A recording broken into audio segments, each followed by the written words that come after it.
یہ جو آپ نے بات کی مفتاح صاحب 1200 ارب روپے کے اضافی ٹیکسز کا تھا، 530 ارب روپے اور لگانے ہیں، اگر میں غلط ہوں تو آپ مجھے کریکٹ کر سکتے ہیں، ڈاکٹر صاحب سے بھی میں اس پہ بات کروں گی۔ کیا آپ کو لگتا ہے کہ جو بھی مصطفیٰ نواز کھوکھر صاحب بات کر رہے ہیں کہ اور ٹیکسز لگیں گے، افورڈ نہیں کر سکتی پاکستان کی عوام؟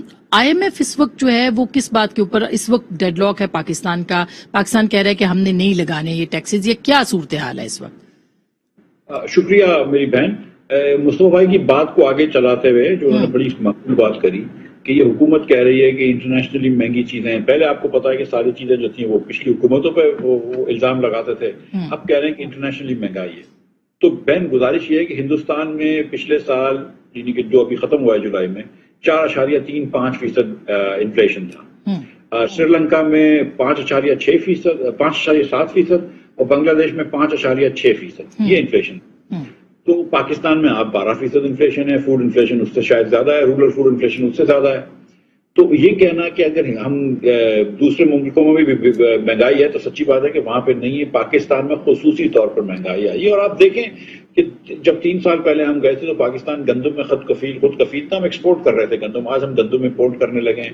ہم چینی ایکسپورٹ کر رہے تھے، خود کفیل تھا، آج ہم چینی امپورٹ کر رہے ہیں۔ 30 سال میں سب سے کم پاکستان میں اگر کپاس کی پیداوار ہوئی تو وہ پچھلے سال خان صاحب کی حکومت میں ہوئی ہے۔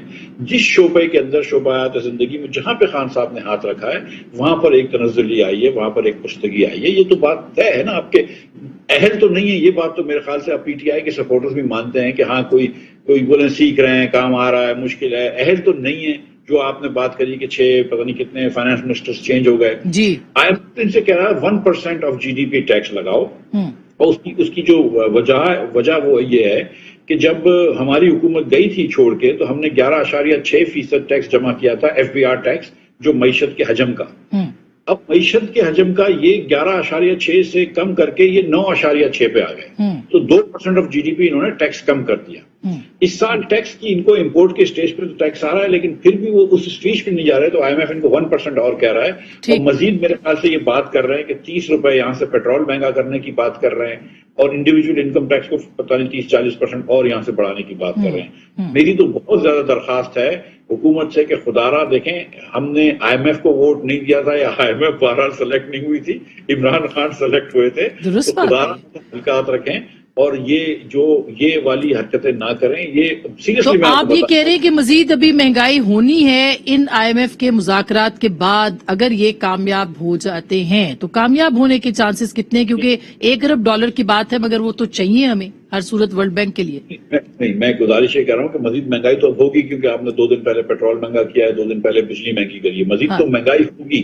اگر آپ آئی ایم ایف کی یہ والی باتیں مان گئے جو کہ اخباروں میں باتیں آ رہی ہیں کہ 1% GDP آپ نے اور بڑھایا، پیٹرول کو 30 روپے اور مہنگا کرا، تو پھر تو آپ یہ سمجھ لیجئے کہ مطلب مصطفیٰ بھائی کہہ رہے تھے کہ عوام کی چیخیں نکل گئی ہیں، میرے خیال سے تو پھر آواز بھی نہیں نکلے گی عوام کی، اتنا برا۔